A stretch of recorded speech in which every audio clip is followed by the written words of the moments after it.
Black Star Network is here. Hold no punches! I'm real revolutionary right now. Black power. Support this man, Black Media. He makes sure that our stories are told. Thank you for being the voice of Black America, Roland. Stay black. I love y'all. All momentum we have now, we have to keep this going. The video looks phenomenal. See, this difference between Black Star Network and Black-owned media and something like CNN. You can't be Black-owned media and be scared. It's time to be smart. Bring your eyeballs home. You dig?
Folks, today is Tuesday, July 22nd, 2025, coming up on Roland Martin Unfiltered, streaming live from the Black Star Network. I'm live here at the National Press Club here in Washington, D.C., where I'll be talking to several black journalists in just a moment. Folks, twice impeached, criminally convicted con man Donald Trump literally is attacking former President Barack Obama, saying he committed treason when it came to Russian interference in the 2016 presidential election. Obama has now responded to that. We'll show you what the idiot Trump had to say, plus Obama's response. Also, on today's show, lots to talk about when it comes to Republicans and their hypocrisy. A California congressman is blasting California Governor Gavin Newsom, saying over the issue of gerrymandering, but that same Republican was mighty quiet and is quiet. Republicans have gerrymandered in Wisconsin, North Carolina, Texas, and other places. Wait until we show you that. Plus, more people, outpouring of love and support in the wake of the death of Malcolm Jamal Warner. We'll show you more of that as well. Plus, the King family responds to Trump releasing thousands of pages related to the assassination of Reverend Dr. Martin Luther King Jr., which is really all about Jeffrey Epstein. And speaking of that, House Speaker Mike Johnson literally sent the House home early so they would not have to vote on Democratic resolutions regarding releasing the Epstein files. Lots to break down. It's time to bring the funk on Roland Martin Unfiltered on the Black Star Network. Let's go. He's got it. Whatever the miss, he's on it. Whatever it is, he's got the scoop, the fact, the find. And when it breaks, he's right on time and it's rolling. Best believe he's knowing. Putting it down from sports to news to politics. With entertainment just for kicks, he's rolling. It's on Go, roll, y'all. It's Roland Martin, yeah. Rolling with Roland now. He's funk, he's fresh, he's real, the best, you know he's Roland Martin now.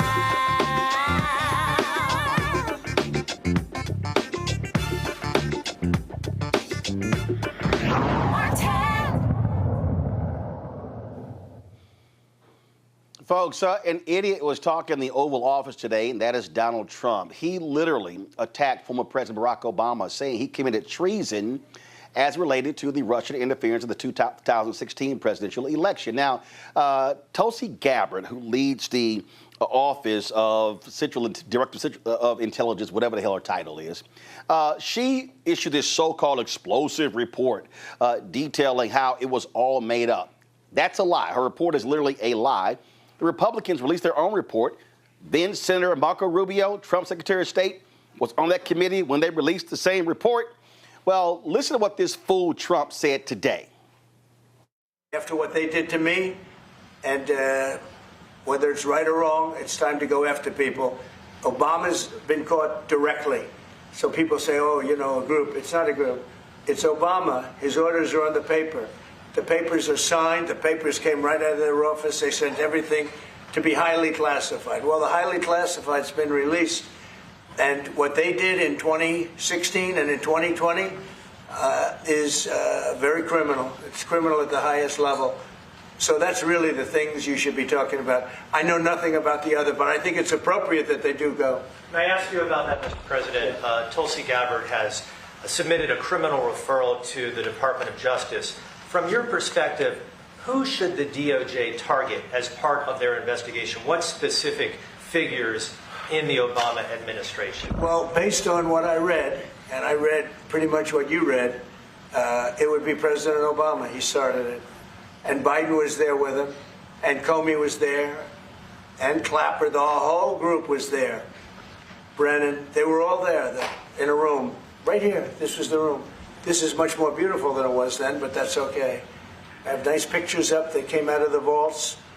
They were in there for 100 years. This is much more beautiful.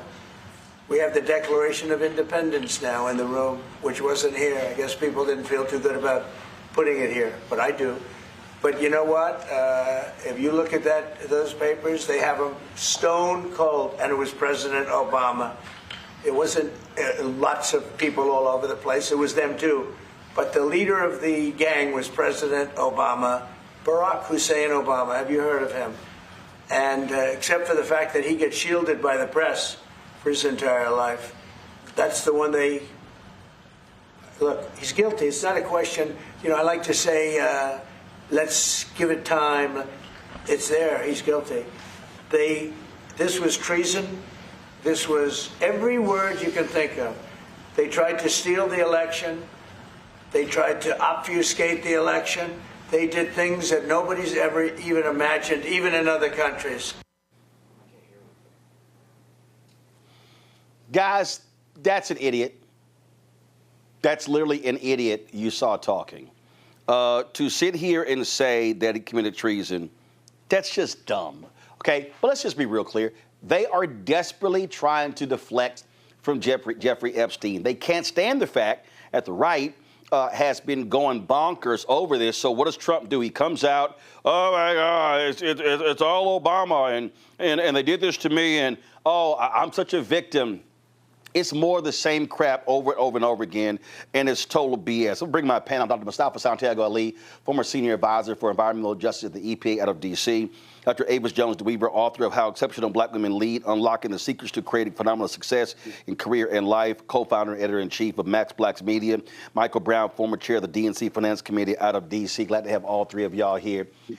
Folks, again, it's insane that we literally are having to talk about this fool, but it also goes to show you, Michael, how utterly crazy and deranged the right is, and how he is still mad about the election, when the fact of the matter is the Republicans released a report that showed there was Russian interference. Correct. Well, first of all, hi, Roland, thanks for having me. When you mentioned it, you already started off with it. It's about deflection, and he is good at that. He floods the zone with all kind of different conspiracy theories or stories or anything to get him off the topic, which is obviously, as you mentioned again, the Epstein files. So he's going to continue to do what he does. And interestingly enough, the deflection all have to do with people of color. That obviously Dr. Martin Luther King's papers or reports yesterday.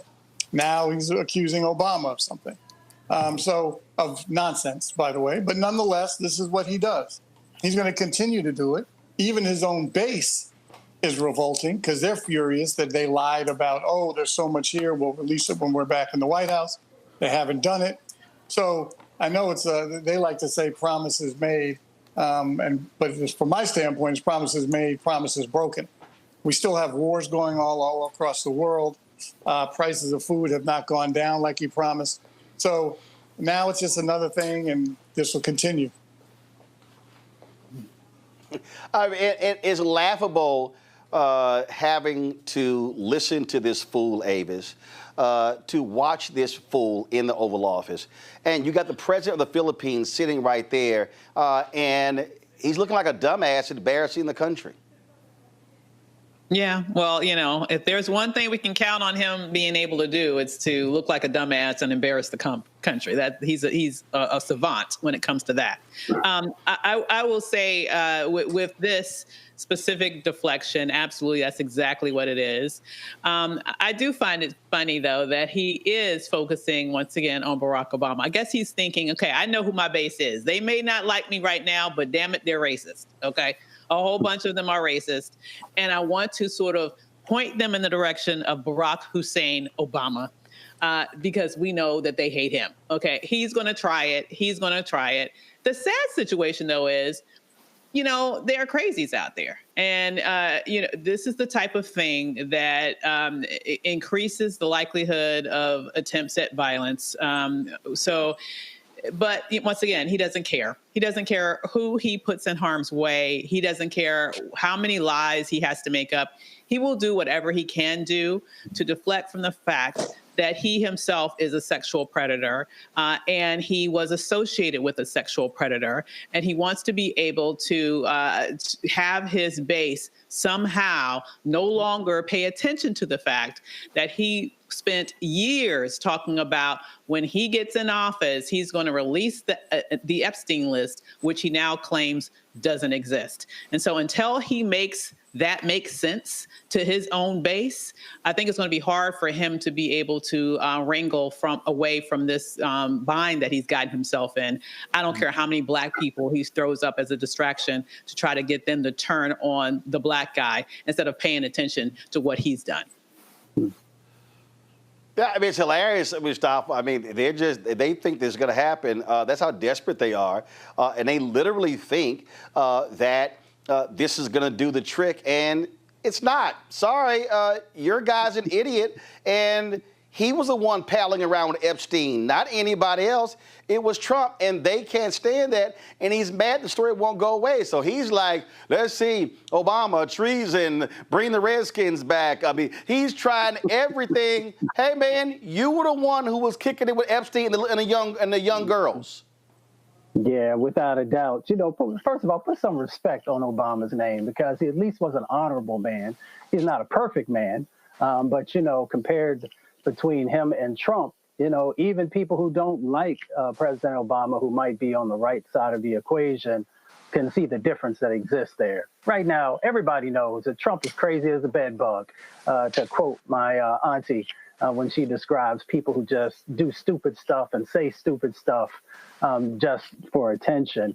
You know, T.S. Eliot back in, I think it was like 1936, he had a poem one time, and it was called Distracted by Distractions by Distraction.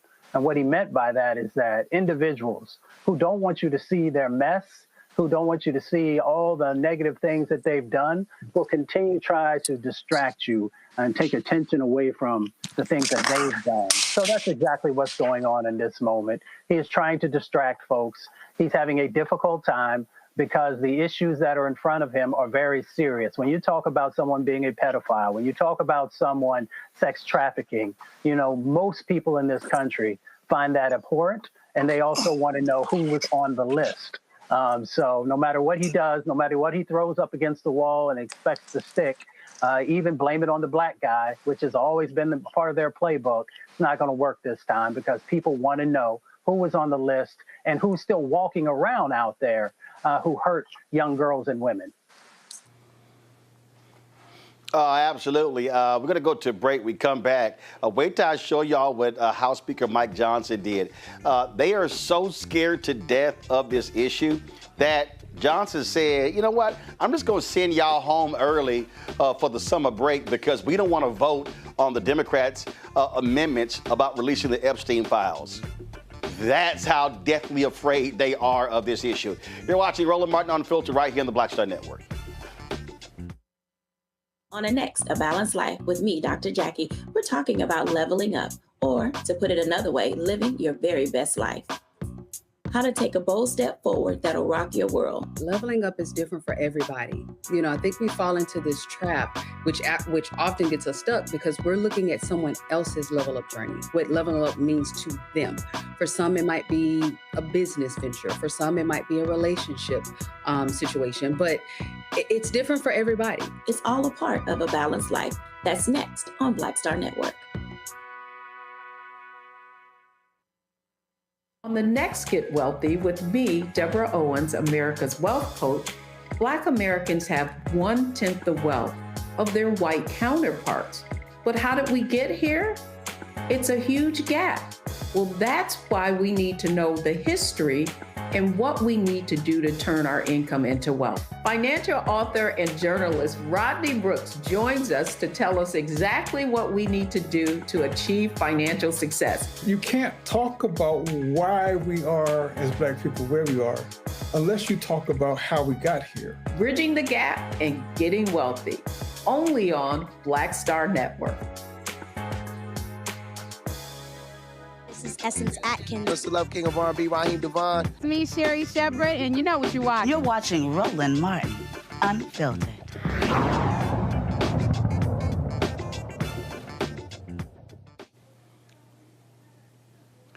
Folks, you want to see how scared these Republicans are? Check this out. House Speaker Mike Johnson literally sent the House home early for their summer break. They're going to be gone until September because they didn't want to vote on the amendments the Democrats were forcing a vote on to release the Jeffrey Epstein files. Seriously, they cut bait and ran. Listen to the so-called super Christian talk about this and why he did it today on Capitol Hill. As you all know, I speak to the president multiple times a day on a typical day, often, always. And what I know about the president's heart on this is that he agrees with everything I've said here today. He wants maximum transparency, but he's also very insistent that we do not subject people who have already been victims of unspeakable crimes to further public scrutiny. And it would be a very dangerous thing to put those people's names out or to do a release of information in a way that is haphazard where they could be easily unmasked. And so you have to be very careful about how you do that. I think we have a moral responsibility to do that. We have a moral responsibility to expose the evil of Epstein, and everybody was involved in that. Absolutely. And we're resolved to do it. But we also have an equal moral responsibility to protect the innocent. And that is a fine needle to thread. And we could all give ourselves easy political cover and come out and do something in a haphazard fashion, but I would not be able to sleep at night because I know our legal responsibility. I understand what the legal standard is, but more than that, the moral standard, okay? So we're going to do this, and we're going to do it expeditiously. We're going to do it the right way. What is popular isn't always right, and what is right isn't always popular. I had an 8th grade teacher tell me that one time. I carried it with me my whole life. We're going to do the right thing here. And the American people at the end will see that we did that in the right way and on the right timetable. Right thing in the right timetable? That's hilarious, Avis. Yeah, it is hilarious, and it is so disingenuous. I mean, does he think we're idiots? I mean, really, does he think we're stupid? In what planet would we believe that Trump actually gives a damn about victims? Like, really? We're supposed to believe he had this conversation with Trump and he told him, in essence, I want to protect women. The man who bragged about grabbing women by the genitals cares about that? I mean, really? This is the most asinine explanation I have ever heard in my life. And clearly he's doing this because he knows that they don't have a leg to stand on when it comes to this issue. And far be it from him allow the party to get called out to the fact that they don't want to bring in any sort of specific information that would allow them to determine what's actually going on here. So, you know, he wants to make it sound like they're being chivalrous, but we know who we're talking about. We know exactly the type of man that Donald Trump is. He has never shown any sort of moral fortitude when it comes to protecting women in any way, shape, or form. In fact, if anything, he's only shown himself to be the predator that now he's protecting by hiding behind this effort to not actually call anyone to task to find out what's at the bottom of all this in terms of these Epstein files.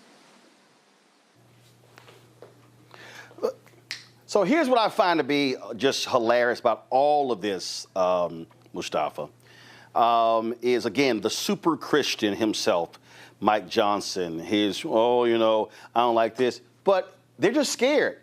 And what gets me is I thought this is the party of family values. Why is it they're so afraid to release everything? They love talking about release everything about Russia and the so-called hoax. Release everything. We're not going to release everything. This is like, oh, we need to protect the victims. What's the last count, Mustafa? 22 different women have come out publicly and talked about what happened to them. So what exactly new names have to be protected? There are none that we know of course. You know, when the speaker, you know, makes those ridiculous statements, I think about the words of Ida B. Wells when she said the way to right wrongs is to turn the light of truth on them. So if you're serious about making sure that truth is being told and that we're addressing these impacts that have happened to these women and girls, then turn the light on, right? Make sure that you are releasing this information. Here's the other thing, Roland, is really interesting. So they ran on this particular issue as a part of their platform. So if you're running on something, that would mean on day one, you should already be putting together, you know, the elements that are necessary to move forward, whether it is in the House or the Senate or what's going on in the White House. So there's something that is foul in relationship to what's going on. The last thing I'll say, and I'm sure some people will have something to say about it, and that's all right, is that we got a whole lot of faux Christians running around, F-A-U-X, who don't live up to the values that the Bible teaches. So, you know, they just need to stop faking the funk. They need to also understand that this is not going away. And that they are going to have to address it, because it doesn't matter if you're talking about folks in Appalachia, they talking about this. They want to know what's going on. Folks down south want to know what's going on. Folks in the Midwest want to know what's going on. And folks on the West Coast want to know what's going on. So no matter where you go in this country, you are not going to be able to escape the accountability that folks are asking for, both Democrats, Republicans, and independents. Michael, Obama did release a statement saying, out of respect for the office of the presidency, our office does not normally dignify the constant nonsense and misinformation flowing out of this White House with the response.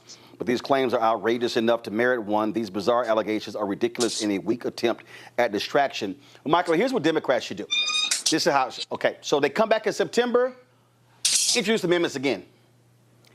And then in October, do it again.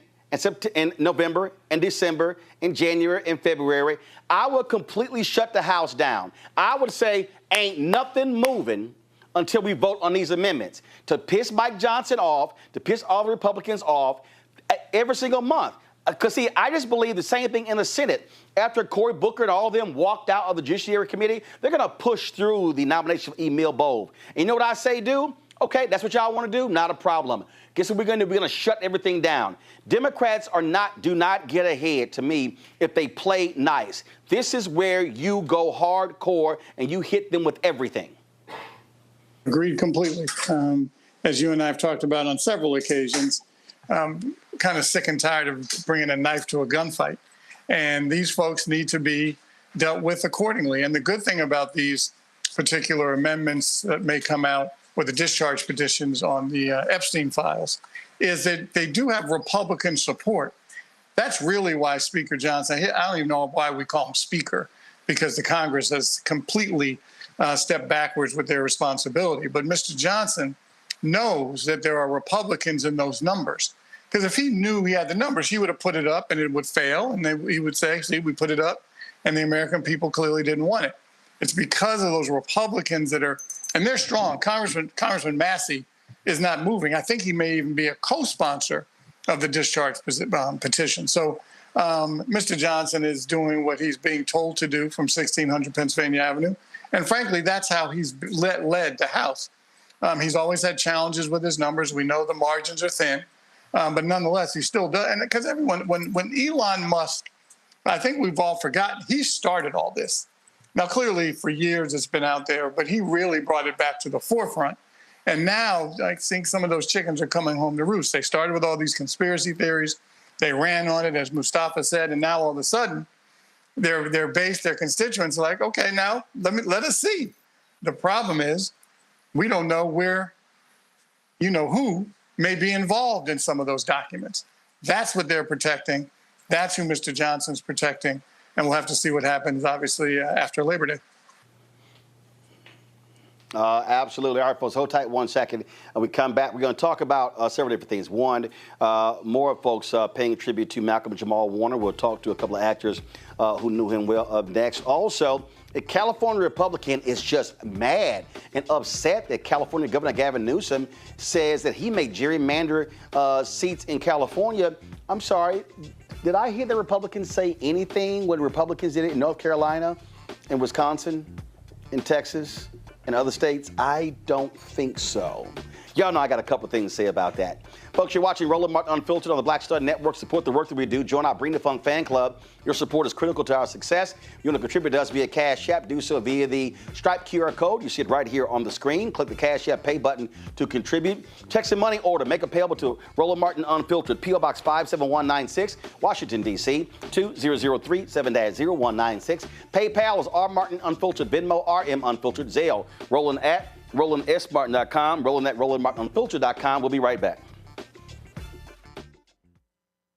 This week on The Other Side of Change. Zohran Mamdani, the New York City mayoral race, and this progressive wave that has sent such a shockwave through all of New York City and really the rest of the country. Jamal Bowman is going to help us understand what this mayoral election means and how we make sure that it translates across the nation. Can you imagine national Democrats like identifying themselves as having flavor or riz or swag? Like, absolutely not, right? So hopefully the city does what it can in November to help resurrect this dying party and honestly just resurrect our democracy. Only on The Other Side of Change on the Black Star Network.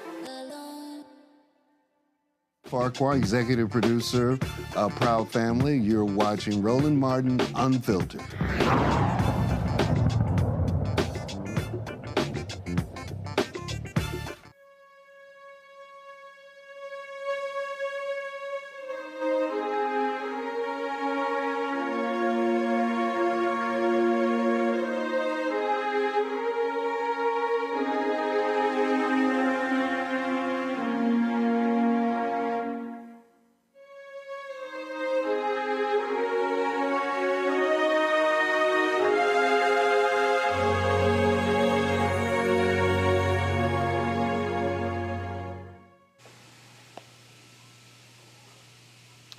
Folks, officials in Costa Rica say what took place with Malcolm Jamal Warner is that they got a distress call that two men were in the water and were struggling. When paramedics arrived, they pulled one man out of the water who was in critical condition, raced him to the hospital. The other man, unfortunately, had already died. That man was Malcolm Jamal Warner. Tributes continue to pour in as folks all across the country and the world talk about what he meant, the impact as well. A couple of people joining us right now who work with him, who knew him. Dondre Whitfield is an actor. Brianna Davis is an actor, writer, and producer. Glad to have both of them on the show right now. Dondre, so many people obviously grew up with The Cosby Show, but not just that. There were other shows that Malcolm Jamal Warner was a part of, most recently a show on CBS as well, and he was a musician, and it's just amazing when you listen to all the people talk about what he meant. And I said this on yesterday, and I think the reason it also hits differently for a lot of people is that for those of us who are Gen X, again, this is somebody who was around the same age, who folks grew up with. And so it speaks to losing someone who you literally watched grow up as many of us were growing up as well. Yeah,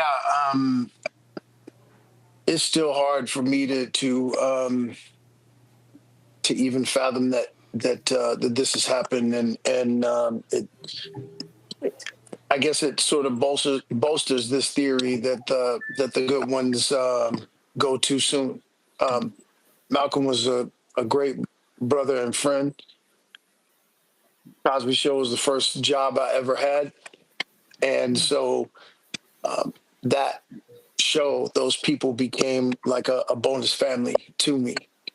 And for many of us who didn't have solid family structures, the Cosby Show was sort of a way for you to be raised. If you didn't have a father figure, Cliff Huxtable was a father figure to you. If you didn't have a solid foundation with a loving, feminine but resilient woman in your life, then Claire Huxtable was that to you. And Theo Huxtable was like the brother to all of us. And it is just devastating. I shed a lot of tears yesterday, even this morning, out at my son's golf tournament. But I shed tears not just for my own selfish reasons in my own loss, but the loss of a wife who he protected from the industry, from the limelight, and then an 8-year-old daughter who is, as a daughter, your father is the first love of your life. And so just being devastated by the fact that she's lost the first love of her life at 8 years old is just devastating. The point you make there, he purposely did not reveal his wife and his daughter as well, because to your point, he wanted to be extremely private. Because to a lot of people in entertainment, they always talk about their family. He didn't want to do that. Brianna, share your relationship with Malcolm Jamal Warner. How far did they go back? Yeah, so I don't want to sit here and say that I knew him personally really well, but I did have the opportunity over the last few years to work with him on 2 projects. I worked with him first during COVID on The Resident, and then I worked with him a couple of years later on The Wonder Years, where he played my father. We both guest starred on that episode. And during that time, I was still a student at Spelman College and a young actress, balancing the life of school and pursuing my career. And on both occasions, I just remember him being so genuine, so humble, so wise and graceful and generous. And both moments left lasting imprints on me. And he just talked to me a lot about books and documentaries. I was working on my major in documentary filmmaking. And we just had a great time working together. And he was one of those individuals where sometimes in this industry, it's rare to find a light. It's rare to find genuine, humble people who have been in the game 40 plus, 50 plus, 60 plus years. And he was one of those lights. He was one of those lights. And he was one of those people that is so well-rounded as a creative. And out of anything, this has taught me, because as Andre said, this has been a very tough thing to process, even in my generation. And it's been very tough to process, but he has taught me life is too short. And God has put so much in a lot of us as far as creativity and to create things and not being put in a box. So now is the time to just create. You got to get it out of you. You got to get it out there, whether somebody sees the work or not. You just got to create and always be a student of life and of the craft. So I'm praying for his family and his village. Dondre, you talked about being on the Cosby Show, and again, a lot of people sort of lock people in time. And there was an interview that I saw that he did in May with Melissa Ford, and she asked him about legacy. And his mom said to him, because of that show and Bill Cosby and the Cosby Show, that Malcolm Jamal Warner will be eternal. Because of how beloved that show is. And although he did so many other things, I mean, the reality is that show was so iconic and so many people identified with their character that in many ways he will live on forever. You know what's interesting about that, Brother Ro? Today during the golf tournament, there was another a young man playing with in my son's group, and his father came up to me and said, "You know, brother, I've been wanting to tell you this for about the last 3 holes, and what you all did doing that show impacted my life to the extent that as a child of foster care, if I didn't have that show, I wouldn't have become the man that I ultimately became." Hearing that really... right. I mean, that meant, yeah. That just hit me really hard because it does speak to that. It speaks to how iconic that show was and how impactful it was. And Malcolm being a part of the powerful tapestry of that show, as you said, will absolutely live on forever in all of our hearts. Adriana, he obviously was in this business at a very early age. And as someone on the young side of your career, I take it you were really listening intently to their advice on how to navigate this industry that can be very treacherous for someone young. Absolutely, absolutely. And at that time, well, actually both times, my mother would come on set with me, and he said something to her. He's this was during COVID, and we were outside of the trailers just all talking and whatnot. And he told my mother, he said, you remind me of my mother, so you're doing something right. And even just talking with her and how that stuck with her for a long time. And as I'm navigating my own career now and really trying to stay true to who I am as a creative, again, he's one of those individuals that I wholeheartedly look up to. And yeah, when you're in the room with greatness, when you're in the room with people who carry themselves with such talent and humility, you have to listen. You have to listen. So it was a lot of listening, and he was open to sharing, which is very important. Dondre, final comment. I lost a great brother. We all lost a great man, and I'm proud to have had this beautiful friendship, and this loss just activates my purpose in a more profound way, and I look to honor my brother with the work that I do in my purpose work. Dondre Whitfield, Adriana Davis, I appreciate both of y'all being on the show, sharing your thoughts and reflections about Malcolm Jamal Warner. Thank you, Ro. Thanks a bunch. To my panelists, give you the opportunity to weigh in as well. Mustafa, you first. He was a good human. I only met him a couple of times. The first time was back in the 90s.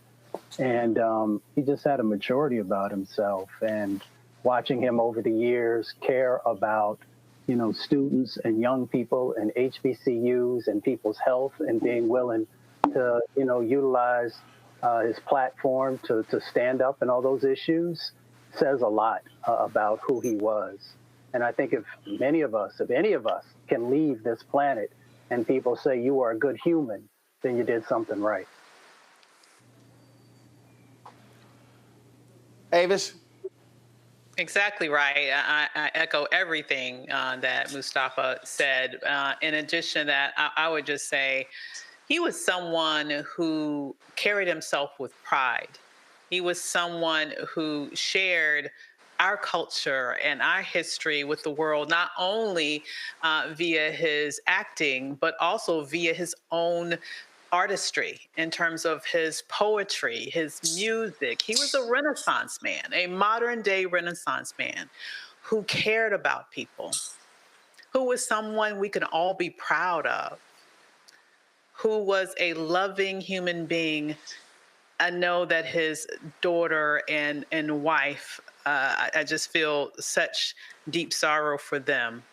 But I have to say, he was someone that so many of us loved. And if we did not know him personally, the reality is that he still touched the lives of millions with his positivity, strength, and pride. And that is a legacy worth remembering. Michael. I, like Mustafa, have met Malcolm Jamal Warner a couple of times in the late 90s and early 2000s. And what impressed me the most about when you meet any kind of celebrity is how they're carrying themselves around without, when they either meet you or when you watch them meet other people.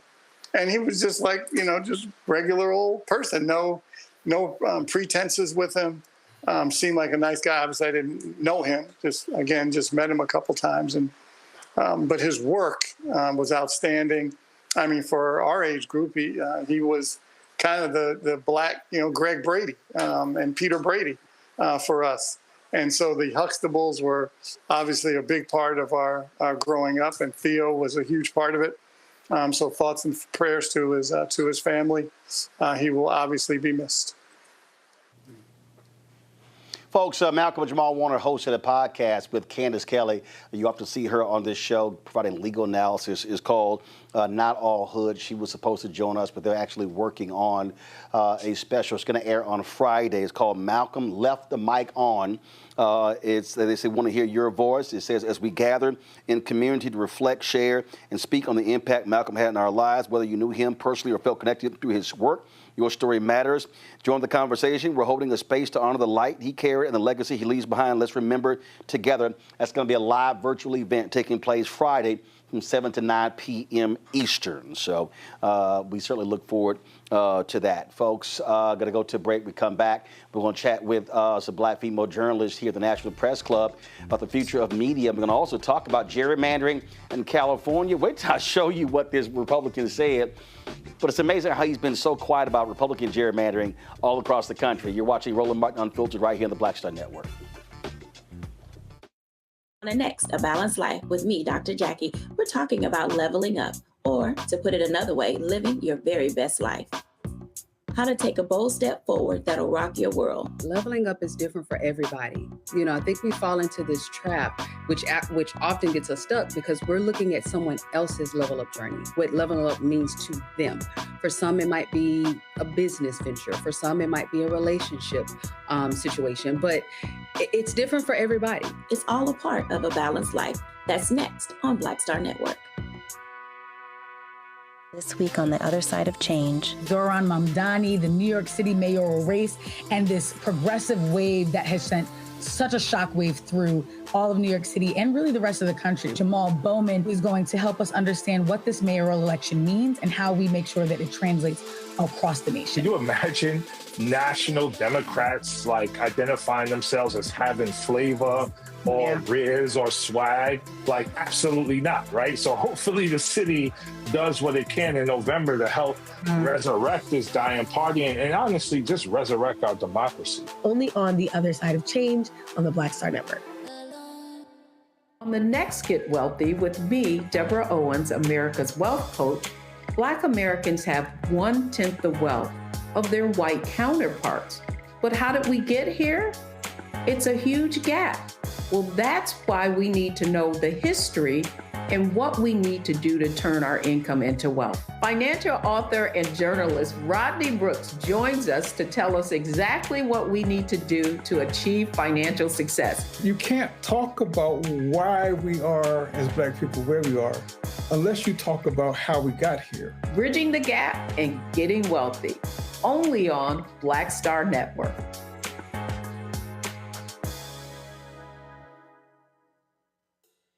Me, Sherry Shepard, and you know what you're watching, Roland Martin Unfiltered.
Folks, welcome back to Roland Martin Unfiltered, the Black Star Network. We're live here at the National Press Club. A little bit earlier, there was a reception here put together by a group of black female journalists. Y'all have been, of course, paying attention. National Association of Black Journalists. We've got our elections taking place. Right now, folks, actually voting happens right now. And, of course, you already know I'm running for Vice President Digital. Erin Haynes, who's one of the senior leaders with the 19th, which targets a journalism site that focuses on women in America. She's running for president. She joins me right now. Erin, what's happening? Listen, we are out here. Thanks so much for being here. Thanks so much for standing with me to take NABJ into our next 50 years, because it is time. First, before we get to NABJ, let's talk about just where this industry is and how insane it is. You've got media companies that are being sued, doing settlements with Trump. You've got folks left and right who are making, to me, just crazy decisions. We've got contraction. We've got all these sort of different things happening. But the biggest thing is we got an industry that's actually scared to swing, scared to actually focus on truth because everybody's afraid that Trump might tweet and talk about him. Yeah, I mean, look, journalism is under attack. You know that. The truth is under attack. Black America is under attack. Black journalists are under attack. And we need somebody that's going to be a fighter who's going to say, no, this is not acceptable. The truth matters in a healthy democracy. And so who is speaking up for that? No matter who says that it doesn't matter, we must be the ones that say that it does matter, that our stories are part of what makes more of an honest and accurate record of who and where we are as a country. Why can't we just say that even? In fact, the other day, I saw something that just tripped me out. So the New York Times had this headline about, oh, everybody's moved on, Trump from Epstein. I'm going, I'm sorry. According to who? Yeah, they really? Newsflash, no, they have not. No, they are not, right? But like, who's going to point to that, or who's going to say, oh, wait, what is it really about for this administration to release MLK's records from the FBI? Like, what is that about? Like, why are we talking about that right now when clearly so much of the country is still focused on trying to get accountability and transparency on this story that has captured so much of America that the President of the United States literally is a part of, right? Like, we have folks, we have black journalists, we have others that are continuing to ask those questions right now. The whole point there when you talk about the black journalism part, what we're also seeing is we're seeing the shift in this industry. Yeah. In terms of what's happening with digital. And I keep telling everybody, stop saying that it's newspaper, television, radio. No, the entire industry is now digital. Yeah, everywhere. Been digital. Yeah, been digital. And you are somebody that knows that. You have been on the forefront of that shift. And now, you know, here you are. You've got this platform. You are reaching our audiences as a trusted messenger to folks. This is the role that we can play now. This is why it is important for our journalists to be digital and to understand what that means, to be able to meet this moment, not just for our profession, but for Black America.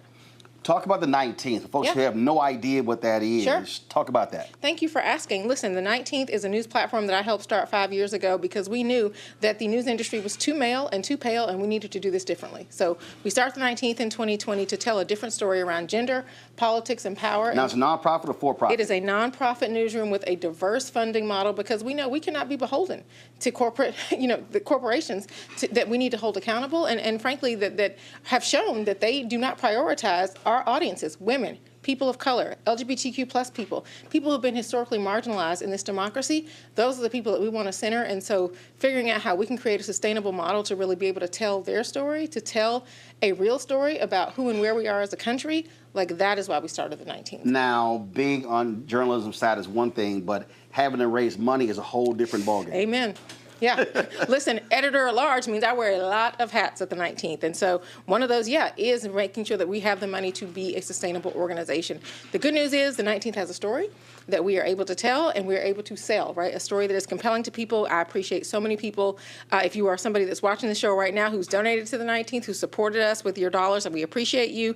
But also, public philanthropy, private philanthropy, to some extent corporate sponsors, but again, members who give $19 a month. Like, you have to be able to tell that story to people and think about the range of people. You got to get creative about fundraising to be able to raise the money that we have raised in the nonprofit journalism space. Like, it is unusual. Our success, I mean, I'm grateful for it, but frankly, this is not the story of everybody that is in nonprofit journalism. It is certainly not the story of our business kind of writ large in this moment. That we have been able to do this is a testament to the power of our narrative, but also to just how we're thinking outside the box about how to do this work. This is the 50th anniversary of the National Association of Black Journalists, and you couldn't tell outside of the organization if the world even knows that, which makes no sense to me, which is a huge reason why we're also running. Absolutely. And it drives me crazy because we should be not just celebrating, but laying out to people the critical role that black journalists play right now. And frankly, our organization is MIA.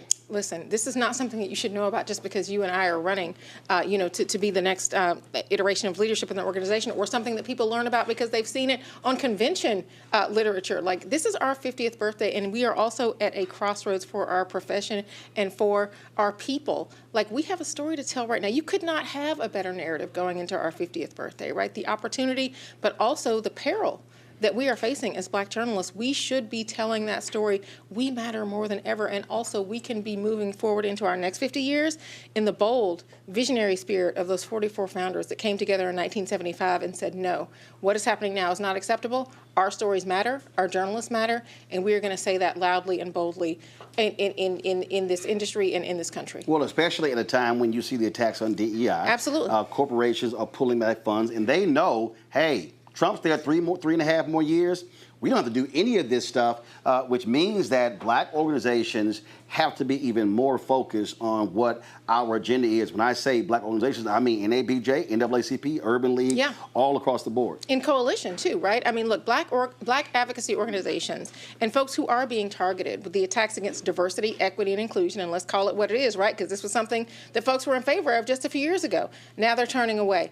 Why is that acceptable? It shouldn't be acceptable, and also there is strength in numbers, right? You and I have sat down, we've talked to Mark Morial about, at the National Urban League about what that kind of strength in numbers can look like when not only NABJ says the attack on journalism, on black journalism is unacceptable. National Urban League echoes that. NAACP echoes that. Because guess what? It's you today and it's going to be us tomorrow, and we all have to stand together to say no and to push back against any attempts to silence our voices and to silence our representation. Absolutely. So, folks, if you're an NABJ member, you can vote right now online. So you should, well, what was it? The email is from, what is it? Aaron for NABJ.com. No reply at something, because it's not an NABJ extension. You're getting the newsletter. No. But it's Aaron for NABJ.com, Aaron for NABJ at gmail.com. Reach out to me. If you're I have a free newsletter that I put out every single week talking about what I'm going to do for the organization. And because we have to be transparent too, right? Like, that's important. We're a journalism organization. We got to let people know what we're doing and what we're going to do for them. But folks, again, you can vote right now. Right now. Voting takes place through August 8th, I think. Yeah. So y'all can vote right now. So we and tell 3 more people to vote too. Yeah, absolutely. So don't be lazy. And absolutely, because y'all know we believe in voting and everything else. So we're going to do a switch right now because I'm going to talk to Jackie Jones. So Jackie is the dean at Morgan State University. Jackie, come on over here. At Morgan State, and just stand right there next to Aaron. And you get to hold the mic while Jackie's talking. Jackie can hold it. Jackie, you can just step right there. You step right there. Listen. So Jackie, the point Aaron was making there, when we talk about what's happening right now in this country, HBCUs are impacted. Yeah. But this is a time more than ever when you've got to have strong black journalists telling our stories. Absolutely, and they need to understand the whole history of what we do, right? Because I think so many of our students come in with no clue. Yeah.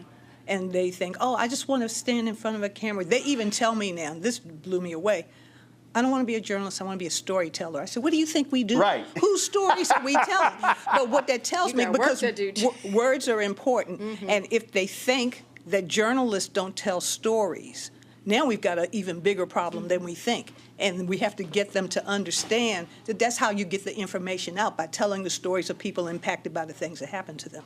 You also have to deal with this here, and that is you've got a lot of journalists, young journalists, they all want to have an opinion. And a lot of their opinion is not based upon actual experience or reporting. The craft. And I'm constantly saying, hey, before you can start giving your opinion on stuff, how about you focus on who, what, where, when, how, and why? As the dean of an HBCU School of Communications, how are you dealing with that? Oh, that's the foundation of everything that we do. You have to have the basics. James Baldwin once said you have to know the rules to break the rules. So you've got to know what you're talking about. You know, we say it on our radio station. We have an NPR-affiliated station. We are the voice of the community. Well, people are relying on us to know what we're talking about. You want to make sure that you are not just taking information that somebody gives you without vetting it, without understanding the impact it's going to have. You're not just repeating, you're reporting. And there's a big distinction, and we drill that into them, and we make them do everything. You write across all platforms, you shoot, you edit, you do everything that a journalist does. And so I don't even let them talk in silos. You're a journalist. Journalists do everything. You get out there in the street and you cover something, and if something happens, something breaks down, you jump in, you do the next thing. I've seen you do it. I've seen Aaron do it. It's what we do, and we don't run from the news, and we don't try to obfuscate anything. If you can't do that, if you're too scared to do that, you got to think about whether this is where you really want to be. And they never want to be told that they can't. Right. So it's like you're going to come in, you're going to do the work, and you have to do it from the inside out. Last question for you. You had extensive career in journalism. And frankly, there are very few folk who are deans of School of Communication who actually work in the business. And so how do you make sure that real world experience comes into the classroom? Because the issue that I've had, too many folk in classrooms have a theoretical understanding of media and not a real world understanding of what we do every day right now. I encourage faculty to go out in the field with students. We give them practical experience. So they come in, it's hands-on. They used to tell freshmen, the advisors would say, oh, well, wait until you're a sophomore and you're actually taking courses in the major before. I'm like, no, you come in here, you're going to work for the student publication, you're going to be on Bear TV, you're going to be on the radio station, you're going to do all of the things that we do. Every department in our school has a performance center. And the students have to put in a certain amount of time doing that, and then we take them out in the street. We do partnerships, we do collaborations, we pull in professional partners, and we make them work from day one. So what they learn in the classroom makes more sense because they're like, oh yeah, that's like when I went out last week. So by the time they graduate, the goal is for you to walk across the stage with a diploma in one hand and a job in the other. Hello. And if I don't know, and I tell my seniors this every year, if you leave this school and I don't know who you are, we've got a problem. I need to know everybody's name. I need to know where you're going, what you're doing, what your plan is, and I will call you out, and I have no problems with that. And so far, it's worked out pretty well. In the last 5 years, we've had 5 students who've either won Pulitzer Prizes or Emmys, and I stand on that. So I'm gonna tell y'all this here. So we had one of the Morgan State students as an intern, and Jack is like, I don't know what the hell y'all did, but that girl sure came back different than when she left. Cause right, them 10 weeks, she went through the paces. Yeah, when she came in, I said, well, how was it working for Mr. Martin? She said, oh my God, I was so scared every day. I said, well, that's good for you. That's how it's supposed to be. Like having Wheaties for breakfast every day. That's it. Jackie, we appreciate it. Thank you. Aaron, just talk about what you want to do as president for HBCUs, and then I'm gonna bring in Sheila Brooks. So Jackie, you can go and step out. Sheila, come on, step in. So while Aaron is talking, then I'm gonna introduce Sheila. Go ahead. Yeah, I mean, look, so I'm already doing it at the 19th. We've got a fellowship for HBCUs, making sure that we create that pipeline. Yeah, you were talking about it earlier, the reception. Yeah. You said it's fully paid. Fully paid. Benefits. Full benefits, 401k from day one, and you are fully immersed in the organization. You are put to work from day one at the 19th. And so by the time your year is over, we expect you to be fully employable, and we will help you find your next job moving on from the 19th. So, like, we must be there for our HBCU students. We know that they are just as talented, just as capable, they just need the opportunities. And so getting them in front of the folks that need to hire them so that they can see what we see at NABJ in those students, because we've prepared them, right? We must prepare them. So getting them in front of those students is I mean, it is our obligation for the next generation. Sheila Brooks, a longtime journalist, executive producer on all levels, SRB Productions, launched your own company. And the reason I wanted to talk to you, Sheila, because you are one of the companies being impacted by all these changes happening in D.C. There are so many companies that have black-owned companies, and others that have lost lots of business deals, lots of contracts because of Doge cuts. And when your business is based upon government contracts, federal, state, county, city, the climate we're in has completely disrupted companies like yours. It absolutely has. And one thing as business owners, we had to start looking at this last year. It didn't just happen in January. You had to see it coming. We saw it coming. We had to be visionary. And we saw it when it was all happening in corporate America, and corporate America was cutting back on many of their contracts. DEI, the attack on DEI, came first with corporations. That's where a lot of our business comes from. And then we have this whole bank of business that also comes from the federal government. So then we just had just a trickle-down effect when January 20th rolls in and we have all these contracts from the federal government. And here's the deal. We're in the business of doing business with the federal government as minority and women-owned and small businesses. Always have been. It doesn't matter who's in office. Right. It doesn't matter if it's what political party is in office. We are in the business of doing business. Well, the issue you have right now is that Trump wants to get rid of the $37 billion DBE program. 78% of that money goes to white women. Last year was a record for black businesses, $10 billion. And so if that happens, I keep warning people. They have no idea what the impact is going to be on job losses, charitable contributions, you name it, from black-owned businesses to the black community if that goes away. It's going to be a travesty. Already is. So many federal government agencies have cut back on all of their contracting. They're not spending the money. We may have the contracts in place, but there is no spend there. Right. So when this you got a sheet of paper. Right. You got a sheet of paper. Ain't no work. It's 3-4 years of contracts and you don't have it. You know, and so we're sitting out here saying, okay, in challenging times like this, uncertain times, the political environment like it is, what we have to do is we have to look at these challenging times as growth drivers. Right. We have to look at other revenue streams. And that's our challenge right now as small business owners. All right, Sheila, appreciate it. Okay, thanks a thank you bunch. so much. And our last point, one of the things that we keep talking about is that our business is changing. Individual members are now individual companies. Yeah. And what I keep saying is we got to be teaching the business of the business. Absolutely. Because folk, I don't want to, my wife keeps saying don't say it's easy, but actually content is easy. But how to make money from it is a different conversation.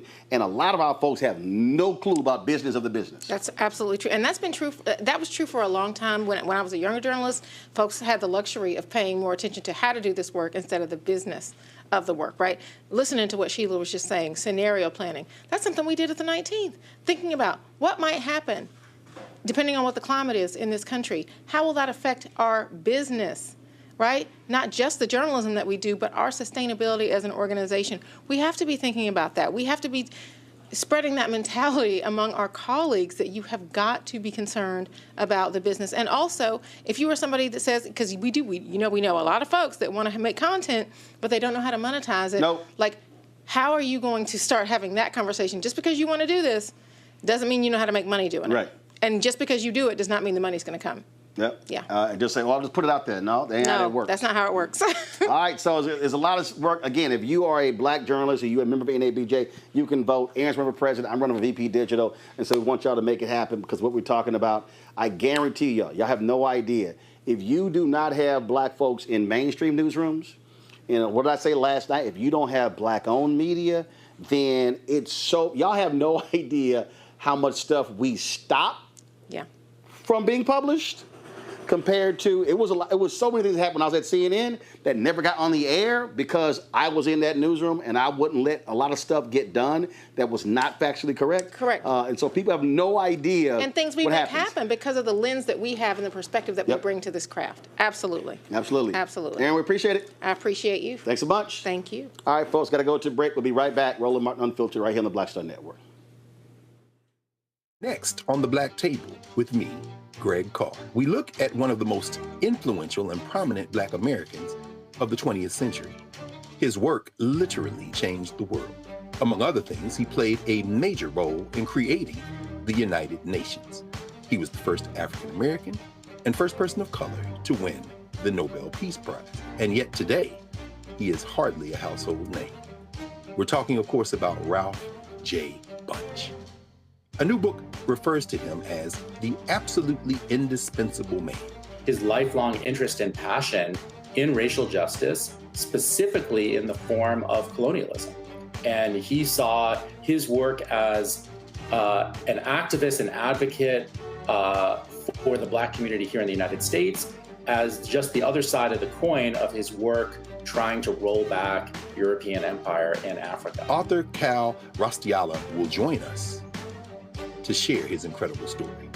That's on the next Black Table, here on the Black Star Network.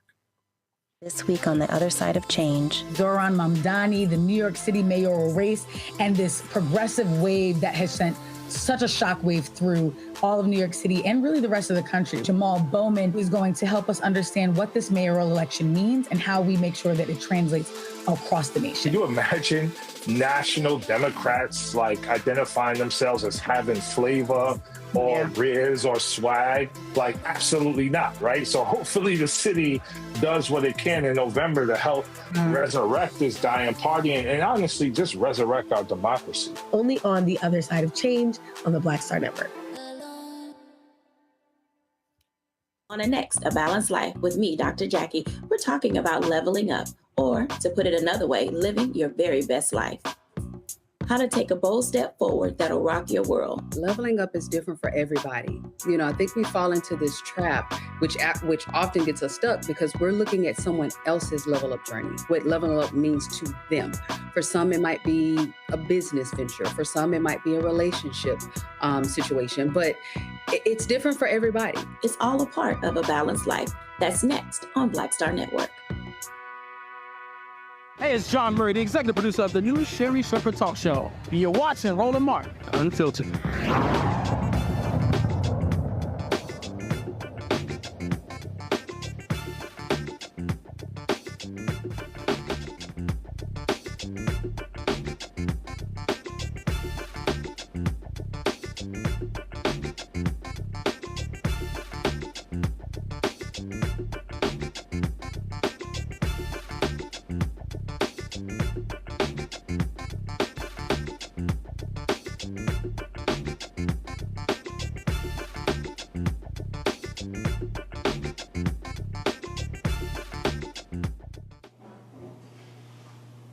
All right, folks, y'all want a good laugh? So Republicans are now criticizing California Gavin Newsom because he said that if Texas gerrymanders 5 seats and they knock out Democrats, he's going to do the exact same thing in California. Listen to this California congressman going on one of these conservative outlets, whining and complaining. This is hilarious. I think it's pretty farcical for Hakeem Jeffries to say that he just wants things to be fair. What he wants is to be speaker, and he's willing to take any measures that he sees as facilitating that goal. What we have playing out in California is we already have an independent, nonpartisan redistricting commission that was established by voters through a democratic process.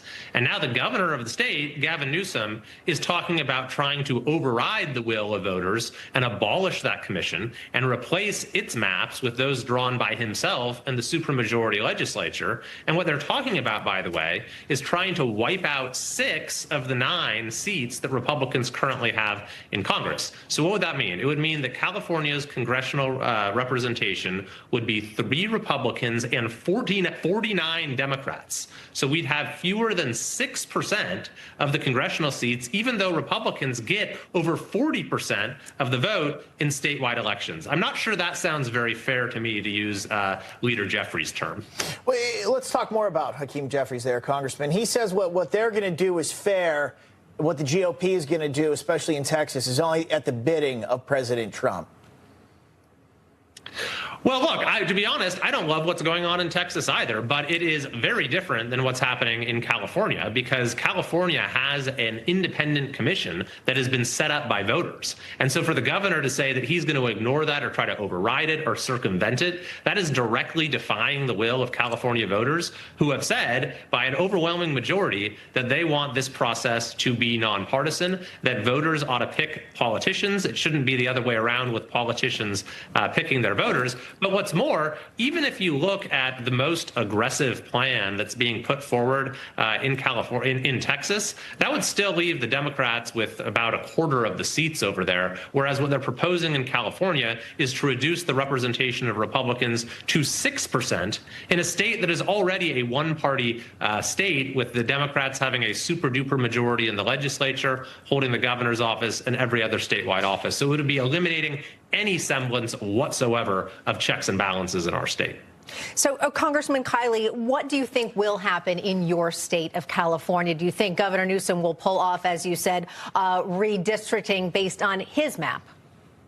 Well, Newsom will do whatever he thinks works to his own advantage. He's obviously out there trying to run for president. Really, he's trying to run for a second time. He'd hoped he was going to be the guy after Biden stepped out in 2024. So he's latching on to this as somehow a way to put himself. Okay, here's what I find to be interesting. In November, Democrats won the governor's mansion, lieutenant governor's race. This is in North Carolina. Governor's race, lieutenant governor's race, secretary of state, attorney general, and a seat on the Supreme Court. Yeah, on the congressional level, Republicans have a 10-3 majority. Do y'all know why? Because the Republicans gerrymandered North Carolina. It used to be 7-7, 7 Democrats, 7 Republicans. They control the legislature. They changed it for a 10-3 majority. Oh, I'm sorry. How many seats do the GOP control the House right now? 4, right there in North Carolina. Oh, I'm sorry. This is the same congressman. He was tweeting about, oh, well, if 41% of Californians voted for Republican. That's interesting because an analysis was done, Avis, that showed that Democrats, if they won 55% of the vote in Wisconsin, they would still be in the minority in the Wisconsin legislature and the Wisconsin congressional district because the Republicans in Wisconsin gerrymandered Wisconsin. I don't recall seeing this Republican and others saying, well, this is just not right, unfair. In fact, he complained about the state commission there in California. I remember that Ohio a couple of years ago passed a similar deal, and the Republicans in Ohio said, the hell with that commission. We're going to gerrymander anyway. So, you know what? I don't want to hear shit from any Republican complaining about Democrats gerrymandering when that's what they've done. You want to play that game? Democrats should be going hardcore gerrymandering every single state where they have a majority. And if that means wiping Republicans out, that's the game y'all want to play? Let's play.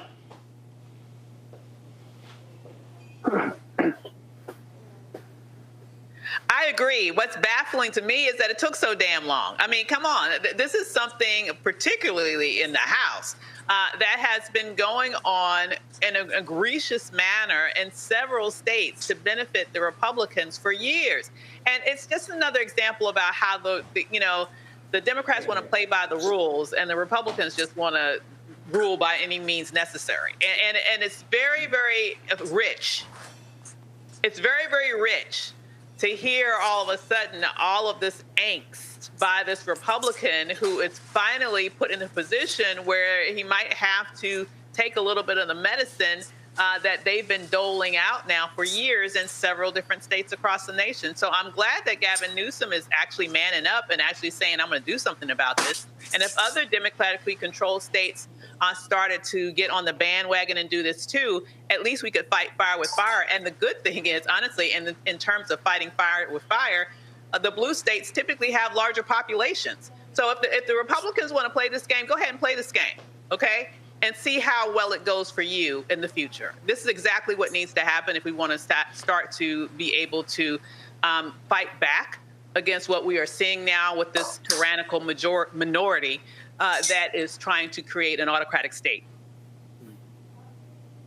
Michael, I absolutely believe in nonpartisan commissions laying out congressional districts. I personally believe that we shouldn't have these weird snakes and all these weird configurations where Republicans and some places Democrats are trying to gain majorities by being able to redraw maps. To me, they should be contiguous. They should make sense.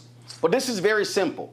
If Republicans are going to redistrict in the middle of a census in 2025, normally this is done, census is taken 2020, redistricting takes place in 2021. Okay, if they're going to do this in Texas, if they're going to do it in other states, well, guess what?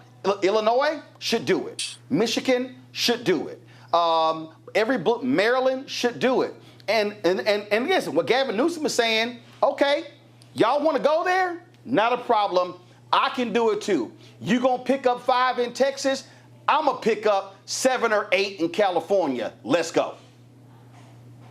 Absolutely. And that's where they've made this decision clearly. I don't know if they're rethinking it. I guess we'll find out if Governor Abbott in Texas says, you know what, I didn't know we were going to start this kind of firestorm. I don't know why he wouldn't have thought that. But hopefully people do step up and say it's time for us to use the term, I think that Avis uses, fire with fire. And so we'll see. But gerrymandering is so interesting because, yes, obviously it's about clearly the power in the United States Congress and Senate, mostly in Congress, obviously.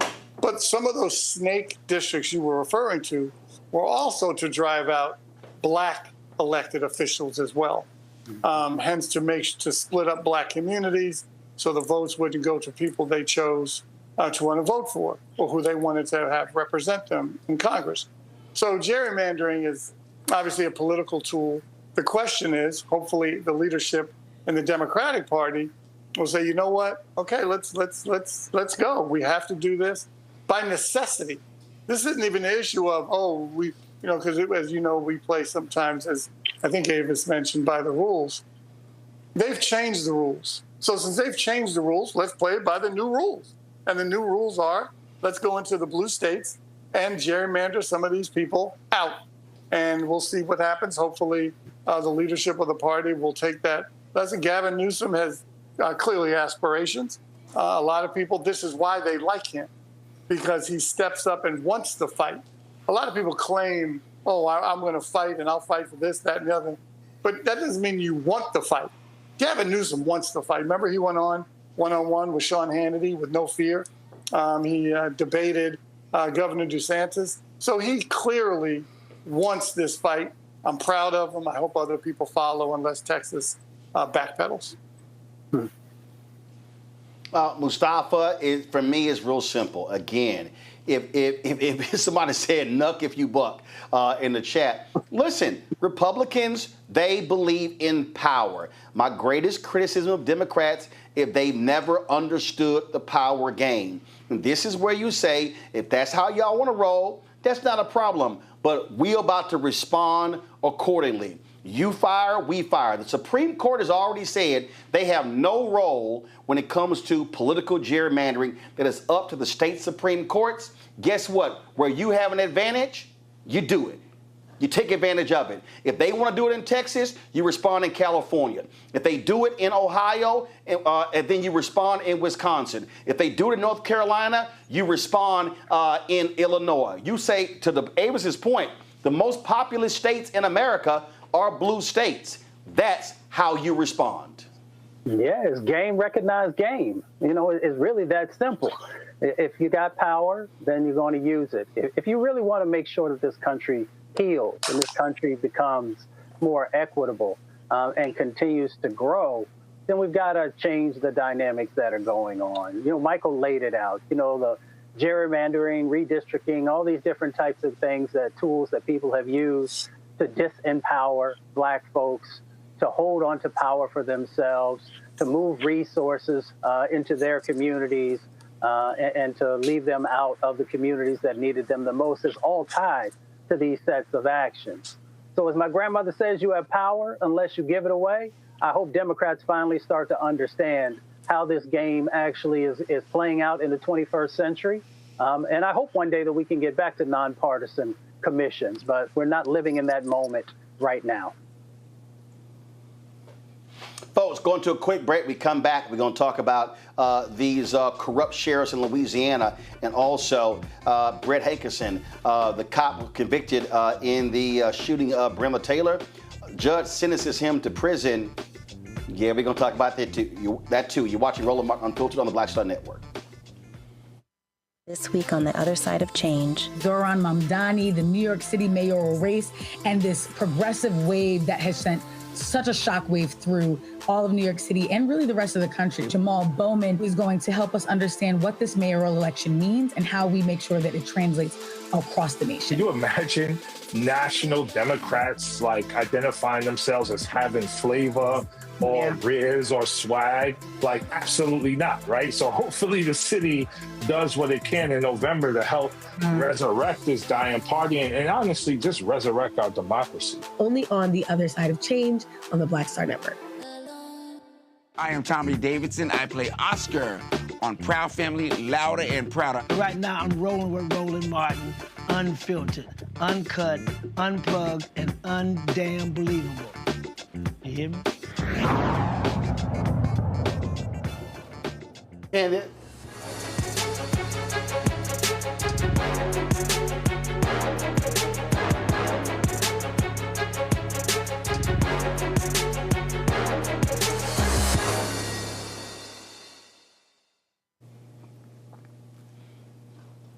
All right, folks, Miss Pruitt's Gourmet Cha-Cha. That's right, one of the products in our Shop BlackStarNetwork.com list of products. Joining us right now is Linda K. Pruitt from Detroit, Michigan.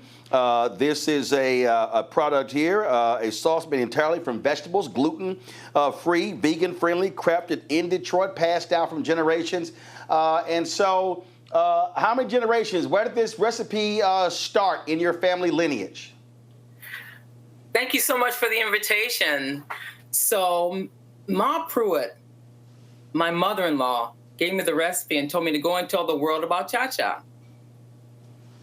I started because I had this small business class, and I was telling my husband about it, and I said I got this great idea for a small business. He said, no way, you gotta start selling cha-cha. I was like, what's cha-cha?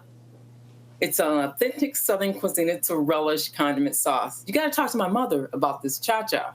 She's going to tell you about it. It's a great history, rich history. So Ma Pruitt, my mother-in-law, and I sat down, and she talked about cha-cha. She gave me the history lesson about cha-cha. She told me that cha-cha. So it's a relish. Hold on, it's a relish. It's a relish condiment sauce. Yes. Okay. All right. Yeah. So got it. And what is it put on? Is it put on bread? Is it put on crackers? What is it put on? Historically, collard greens, pinto beans, black-eyed peas, hot water cornbread. Oh yeah. Yes. Nowadays. Got it. Okay. So when you asked about what is cha-cha, what did she say? She sat me down and she talked about cha-cha, the history of it, and she said that cha-cha originated in the backwoods of South Carolina, Charleston, South Carolina, 5 generations in the early 1830s. And she said that her mother told her about it, and their ancestors were slaves. When they were not picking cotton in the fields or gathering up the vegetables, they were allowed to pick up the scraps. That's right, cabbage leaves, green tomatoes, not red, cabbage leaves and green tomatoes. So green tomatoes are firm. They were able to put them in their blue jean pockets and their apron pockets. They gathered up cabbage, green tomatoes, peppers, onions, different herbs, and they put together what they call cha-cha. Cha-cha, they considered as wow.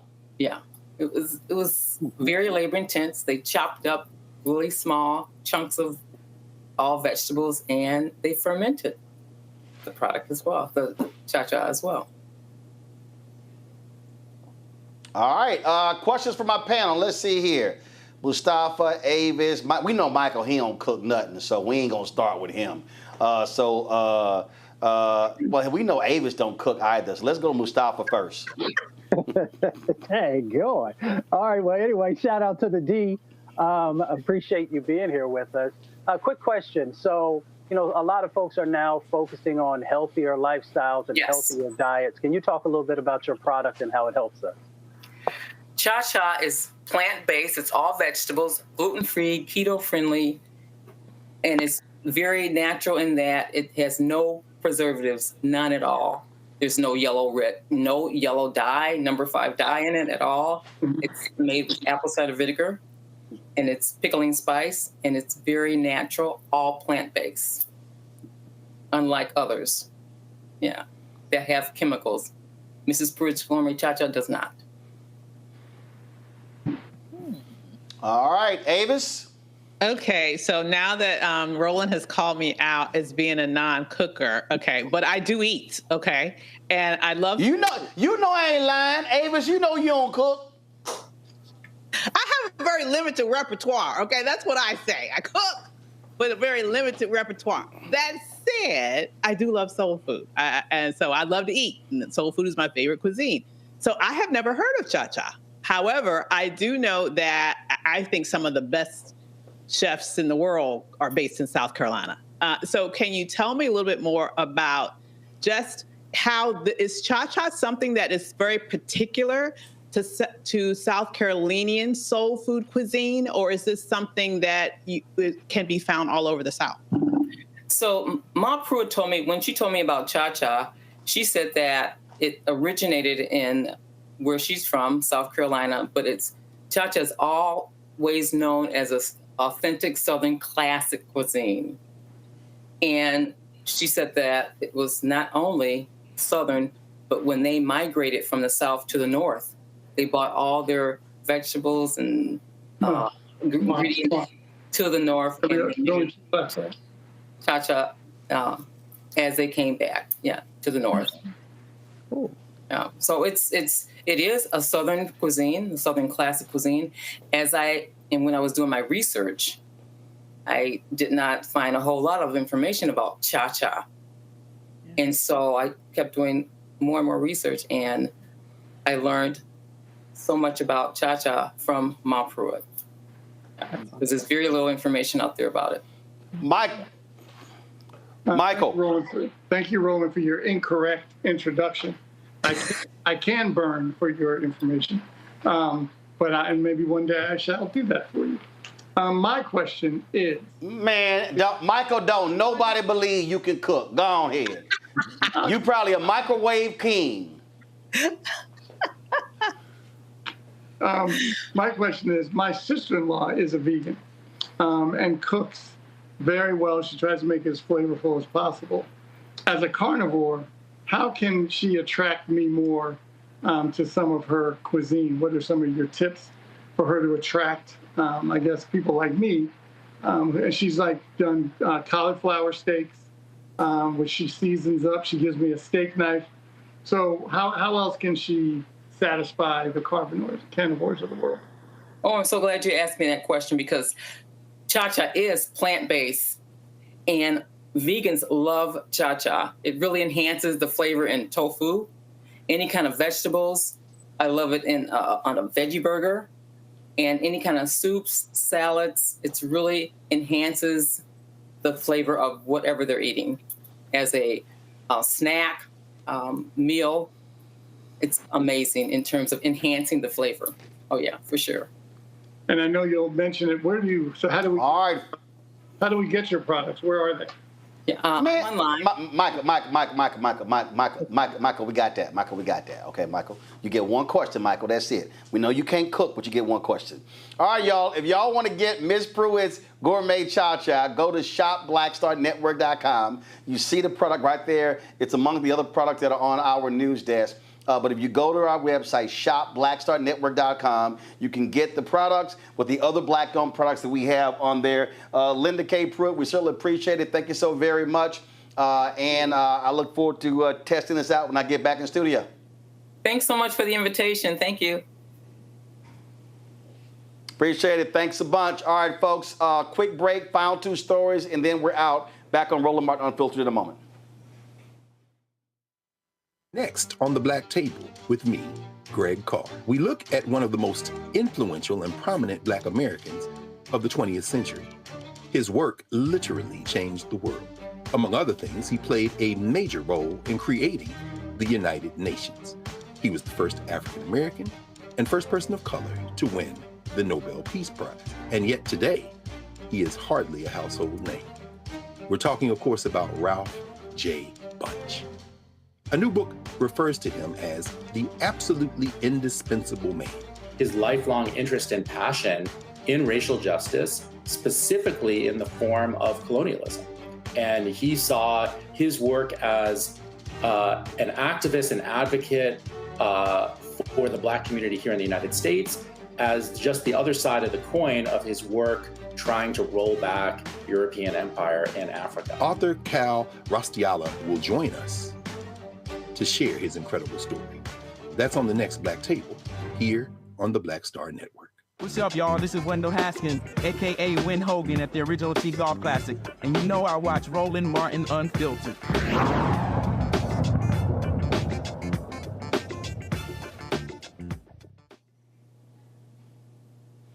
Folks, Brett Hankison, the former Louisville police officer who was convicted in the death of Breonna Taylor, a federal judge slapped him with 33 years in prison. Now, the Trump DOJ only wanted him sentenced to 1 day, which was time served, but the judge was like, nah, he really should have got a hell of a lot more for that. He was convicted in November of using excessive force in the deadly raid on Breonna Taylor's home, resulting in her death. Her mother, Tamika Palmer, spoke last night to CNN.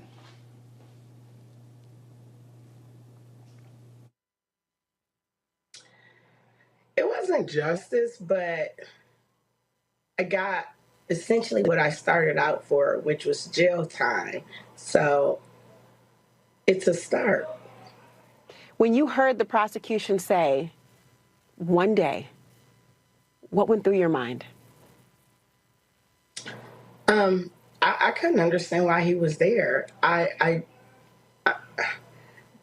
from the moment it started, I felt as if he should have been sitting next to Brett Hankison. The prosecutor, you mean? Yes, absolutely.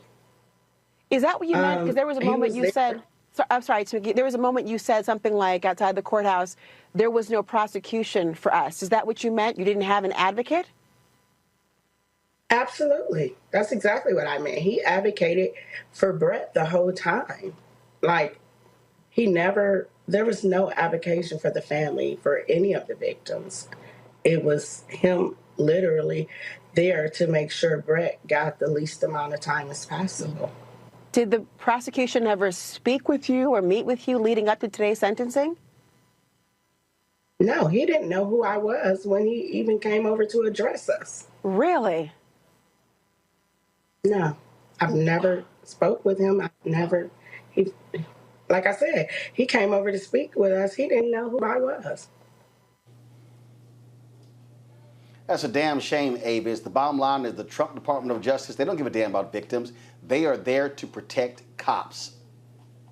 Yeah, and they're there to protect white people. I'll just go ahead and take it a step further. It cannot be any more plain that this country has been taken over by a cabal of white supremacists. And one of the most dangerous places for them to be is over the Department of Justice. I mean, see what they've done to the Department of Civil Rights. It's been completely obliterated. They have made known what their priorities are and are not.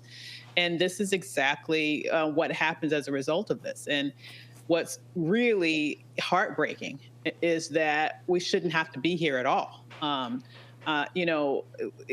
This murder should never have happened in the first place. And then on the other side of this, to have insult to injury by disrespecting the family in that way is just completely unforgivable.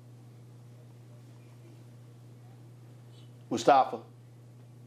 You know, no mother, father, grandmother should have to sit in a courtroom and watch the devaluing of the life of the person that they loved. But unfortunately, we're going to see more of these types of situations. And if we're going to be honest about it, we have to also say that, you know, elections have consequences. So when I see these types of things happen, I think about everybody who sat on the couch. I think about everybody who said, I'm not going to vote. So, you know, there is a collective set of responsibility in this moment. And I hope people will remember it and they'll make sure that they do something different the next time. Mm-hmm. Yeah, Michael, all these people who complained about Vice President Kamala Harris, all of these simple Simon Negroes, where they at? They ain't saying nothing. And here's what's going to happen. I'm telling you right now. What's going to happen is Trump is going to pardon Hankison. It's going to happen. He's already pardoned other cops. Every cop that is convicted on the federal level of a crime, he is going to pardon them. And most of those crimes are against black and brown people. So it's right up his alley. So I think you're right. I thought what Mustafa said was right. Clearly what Ava said was correct. It is kind of where we are, and it's certainly unfortunate, but when you either, as you mentioned, either sat on the couch or made some excuse for why you couldn't vote for a black woman, and you liked his policies, they were always challenged. What policies do you like? Of course, they couldn't come up with any. Oh, he's strong. Well, give me a break. He's weak. He's never been strong. He's always been weak. But they fell for the okie doke. A lot of these, I forgot what you call them, Simple Simons. They always say, oh, I can never be bamboozled, or I can never be fooled. They got fooled, and they couldn't vote for a black woman. That's basically where we are. And I anticipate as well that he will use his pardon power. And he's not even going to wait till the end of the term. He's going to pardon some of these police officers immediately. Yep. Absolutely. Let's stay on the theme of thug cops. In Louisiana, federal prosecutors unveiled a sweeping indictment against 5 individuals, including 4 law enforcement officers, for a scheme to defraud the U.S. immigration system. What they did was they actually pushed forward these fraudulent reports where signed by cops that allow foreign nationals and their family members to remain in the United States under false pretenses. Here is the federal prosecutor laying out the indictment. These unsealed indictments announced today send a clear message that whether you carry a badge or a business license, those who engage in criminal activities will be held accountable. In addition to the businessmen, 4 of the defendants are law enforcement officers who were entrusted to uphold the moral principles and values expected of those who carry a badge. When a businessman becomes the architect of a criminal scheme and law enforcement officials help carry it out, public trust erodes at every level. Visa fraud poses significant risks to individuals, public safety, and national security. False visas can facilitate illegal activities in the United States, including financial crime, crimes of violence, narcotics, human trafficking, etc. IRS criminal investigation special agents, along with our state and local partners, will not allow financial crime and immigration fraud to be hidden under the cloak of legitimacy. With both law enforcement and financial investigation expertise, IRS criminal investigations special agents are uniquely qualified to collaborate with our federal, state, and local partners with these types of cases by following the money. IRS criminal investigation special agents work diligently with our federal, state, and local law enforcement partners to hold both business professional and the participatory law enforcement officials accountable. Rooting out public corruption remains one of IRS criminal investigation's highest priorities. Folks, this is crazy. Chandrakant Patel, businessman and Subway restaurant owner. Chad Doyle, Oakdale Police Chief. Michael Freck Slaney, Oakdale City Marshal. Glenn Dixon, Forest Hill Police Chief. Tebow Omeshea, former police chief of Glen Mora. That's four chiefs. What the hell is going on in Louisiana, Mustafa? There must be something in the water. Maybe they need to stop polluting the water down there and people won't lose their damn minds. But, you know, you got pay to play. That's exactly what's going on in this situation. You know, you break somebody off and then they take care of you. So, you know, and the other thing that happens in this situation is when you got dirty cops, when you got bad cops, it makes it extremely difficult for those who are trying to do the right thing, to serve and protect in an honorable way. So, you know, you got to lock folks up. You got to call it out. You got to put a spotlight on it because we know that most folks have a real difficult time in trusting whether it's the local cop who's walking the block or a federal agent. So you just can't allow dirtiness to be in the system. And these are indeed dirty cops, Avis. Absolutely. I mean, that's corruption, classic corruption. And, you know, my hope is that they will get the fullest extent of the law. But, you know, we'll just have to see. I mean, we will have to see. At this point, I don't even know what to expect to happen at the end of the day in this country anymore. But let's hope that they will get the punishment that they deserve. Michael, knowing Trump, he'll make them ICE agents. And also what's interesting, when you have a Justice Department like the United States has now, under normal circumstances, the Justice Department would obviously have an investigation to see if it runs even deeper within those ranks. That's clearly not going to happen. It's again unfortunate, but we keep saying it. Mustafa says it. I say it all the time. Roland, I've heard you say it. Avis, I've heard you say it. Elections have consequences, and if folks are not held accountable, this is the kind of stuff that happens, and we'll obviously have to see this in certain places around the country for the next few years.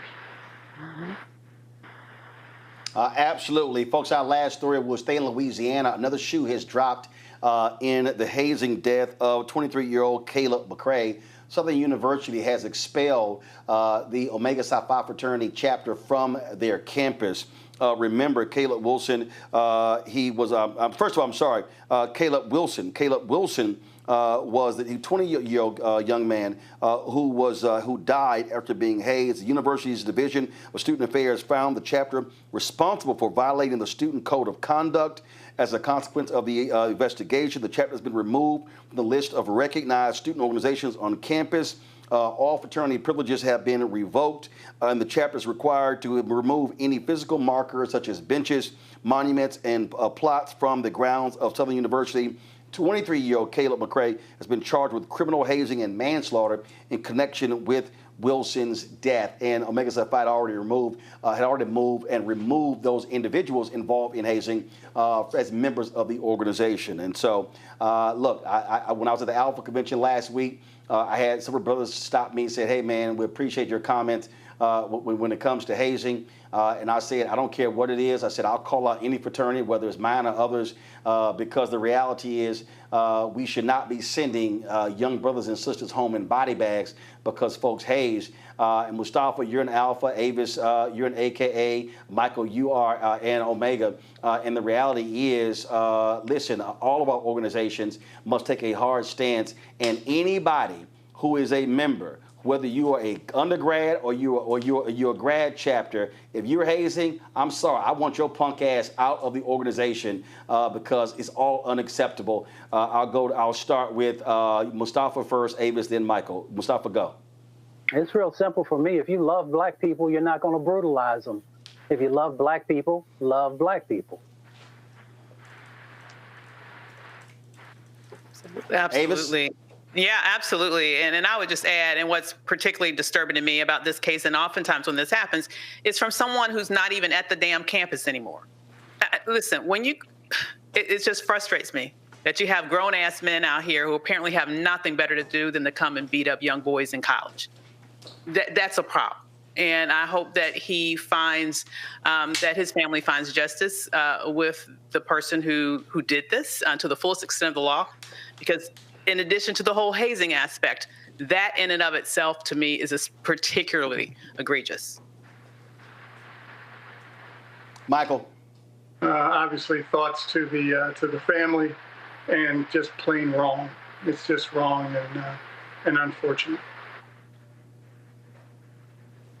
Absolutely. So we're going to end it there. Let me thank Michael, Avis, and Mustafa for being on today's show. Folks, we certainly appreciate y'all watching as well. Don't forget, support the work that we do. We appreciate all of you who watch, who support us. We've had some 36,000 people who've donated to our show since we launched September 4th, 2018. Your support has been critical to our success. If you want to join our Bring the Funk fan club, please do so via Cash App. That's your preferred choice. Use the Stripe QR code. You see the QR code right there. Click the Cash App Pay button to contribute.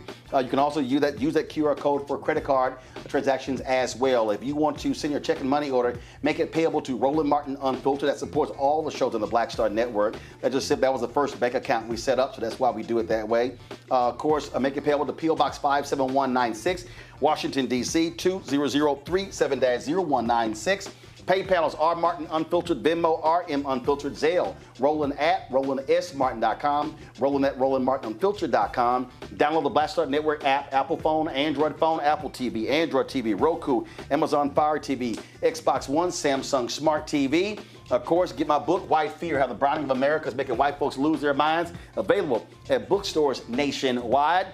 Be sure to get our Roland Martin Unfiltered Black Star Network swag, our T-shirts, our mugs, our hats, you name it, all that sort of stuff. We have a new vendor. Go to shopblackstarnetwork.com. You can get it there. If you had any issues ordering before with Custom Spring, send us an email so we can help get your product back. And of course, don't forget, we want you to download the app Fanbase, get Fanbase, download the app, and also, if you want to participate in their Series A fundraise, $12.7 million has already been raised. The goal is $17 million. Go to startengine.com/fanbase. Folks, that's it for us, broadcasting live here at the National Press Club in Washington, D.C. Don't forget, if you're an NABJ member, vote for Aaron Haynes for president, vote for me for vice president digital, vote for Raylene Johnson for vice president broadcast. You can vote online right now through August 8th. Folks, I'll see y'all tomorrow back in studio right here, Roland Martin Unfiltered on the Black Star Network. Holla! Downtown for Truth Talks.